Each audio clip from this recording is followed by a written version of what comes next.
Please give yourselves a hand. Okay. It's wonderful to be here with you this evening to celebrate the life and the legacy of our native son, Dr. Martin Luther King Jr. I want to thank former Mayor Pro Tem and Councilwoman Lynwood Jones for inviting me to speak to you today. And I want to take this opportunity to thank her for the great work that she's done and give her a hand for her 8.5 years of service to Brooklyn.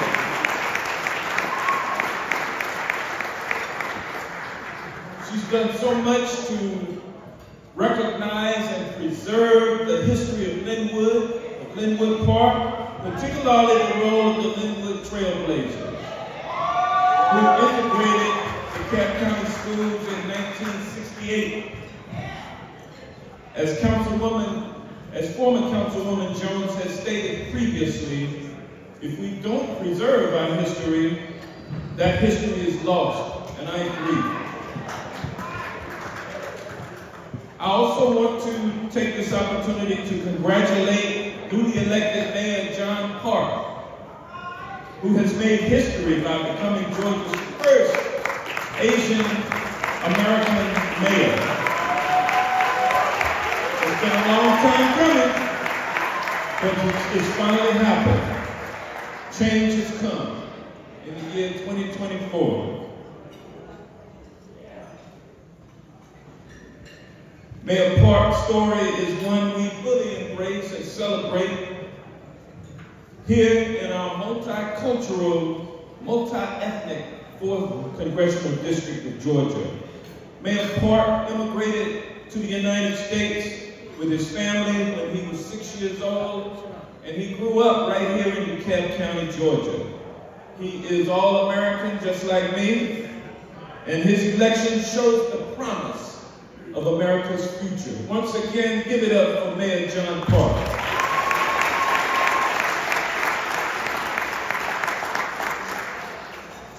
Your election, sir, is proof, once again, that America is indeed the world's melting pot. And for those of you who don't know that, in the words of Biggie Smalls, now you know. It's great to be here at the Lynwood Park Recreation Center, home of the Lynwood School, where more than 50 years ago, trailblazing black students integrated the Cobb County schools. This is the anchor and center of the historic black community, which was the first historic designation that Brookhaven made as a new city. So in this hallowed place and on this hallowed ground, it is fitting to recognize that more than a half century ago, a young preacher called a generation to action and forever changed the course of history. The Reverend Dr. Martin Luther King Jr. devoted his life to love, justice, peace, and equality, sowing seeds of hope for a day when all people might claim, quote, the riches of freedom and the security of justice, end quote. Dr. King led us toward a mountaintop on which all Americans, regardless of skin color, could live together in mutual respect and harmony. His fearless leadership and prophetic eloquence united people of all backgrounds in a noble quest for freedom and basic human rights. Inspired by Dr. King's legacy, unflinching souls have marched endlessly, organized assiduously, and devoted their lives to the never-ending task of perfecting our union. Their bravery and dedication have carried us closer to the promised land. But their achievements are important milestones along the long road to full opportunity and equal rights for everyone. We must never forget that the road is still being paved, and we're the ones who are paving it. And we have our own milestones to achieve as we pave that road. Today, we, the beneficiaries of Dr. King's legacy, must face our challenges with the same strength, persistence, and resolve embodied by the great movement leaders, Dr. King, Mrs. Coretta Scott King, Reverend Ralph David Abernathy, Ms. Juanita Abernathy, Ambassador Andrew Young, Ms. Rosa Parks, Reverend C.T. Vivian, Mrs. Zernona Clayton, Dr. Joseph Lowry, and my friend and colleague, Congressman John Lewis.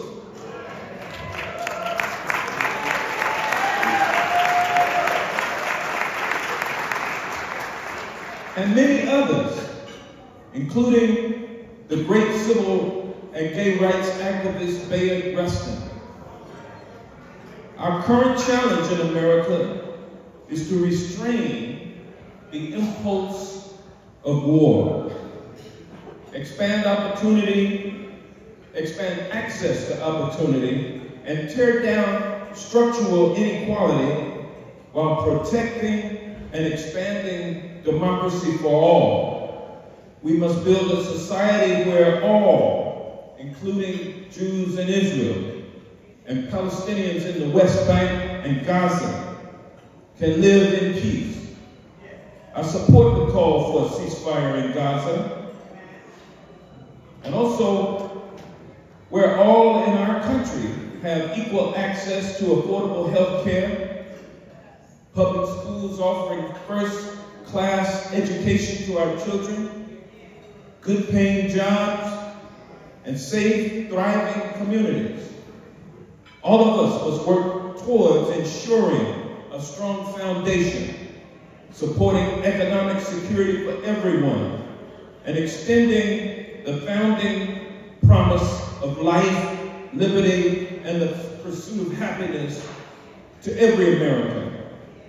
We must prove ourselves better than those who want to tear down our democracy with their divisive and hateful rhetoric and their lawless actions.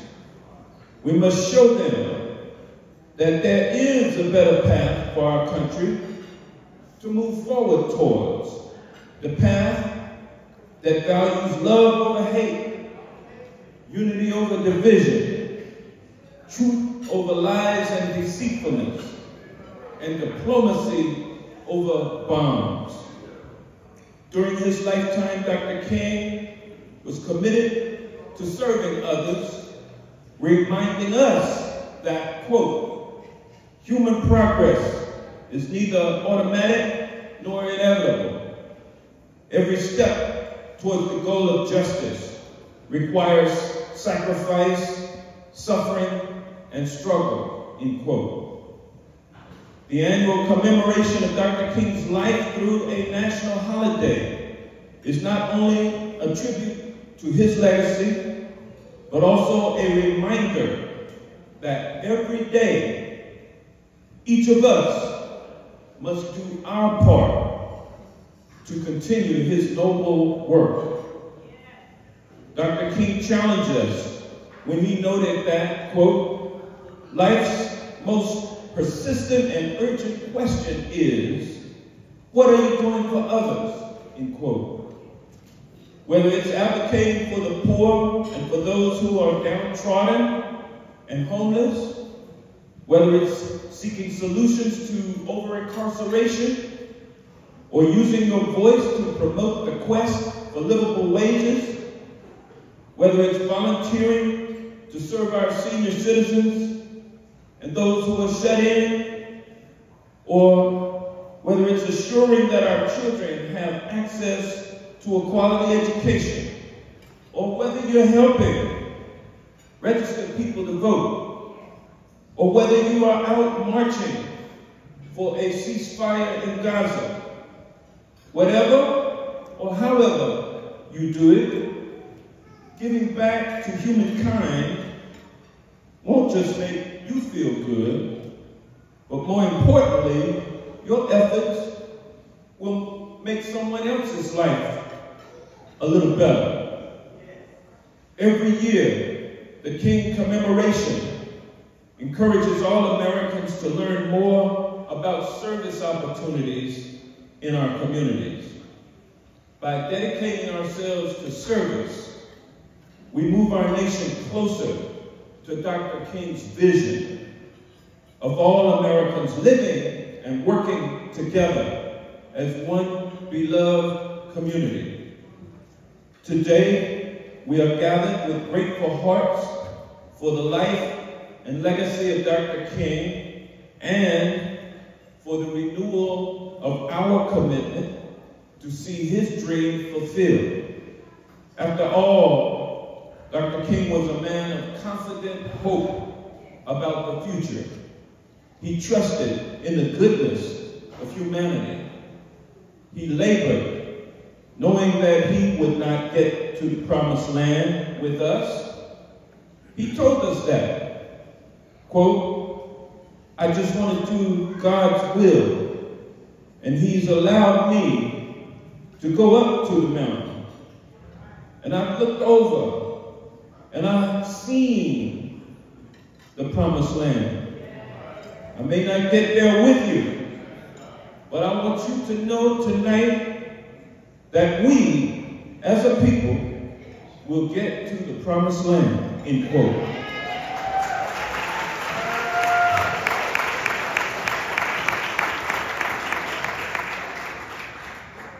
We've made a lot of progress along the road to the promised land since Dr. King eloquently uttered those aspirational words in 1968, the night before his assassination. But there is so much work left to be done to fulfill his prophecy. What was it like when Dr. King got to the mountaintop? And from that lofty vantage point, what did Dr. King see when he looked over the top? Brothers and sisters, I believe Dr. King saw and heard a world filled with drum majors. Drum majors for righteousness. To paraphrase Dr. King, if I might, I believe Dr. King saw a world of people giving of their lives to serve others. He saw a world of people trying religiously to love each other. He saw people who were right on the question of war. He saw people working to alleviate hunger and poverty and to end mass incarceration. He saw people striving to love and to serve humanity. Dr. King saw a multitude of drum majors for justice. He saw a legion of drum majors for peace. He saw a plenitude of drum majors for righteousness. He saw a great throng of people not fixated on shallow things like the insatiable quest for wealth and pleasure. He saw an ocean of people committed to leaving behind a committed life. And he saw a world not at war, but at peace. That is what Dr. King saw when he got to the mountaintop. Dr. King, brothers and sisters, saw you and me. He saw us following his example. He saw us committed to leaving this world a little better off for our having dwelled within it. He saw an aggregate of people following in his footsteps, paving the road for those to come after us. Dr. King said it best, quote, "If I can help somebody as I pass along, if I can cheer somebody with a word or song, if I can show somebody he's traveling wrong, then my living will not be in vain. If I can do my duty as a Christian ought, if I can bring salvation to a world once wrought, if I can spread the message as the Master taught, then my living will not be in vain." Ladies and gentlemen, it's up to us, each one of us, to be the vision that Dr. King gave his life as an example of. Let us honor Dr. King every day. And in that way, we make every day MLK Jr. Day. Thank you, everyone, and everybody have a great year.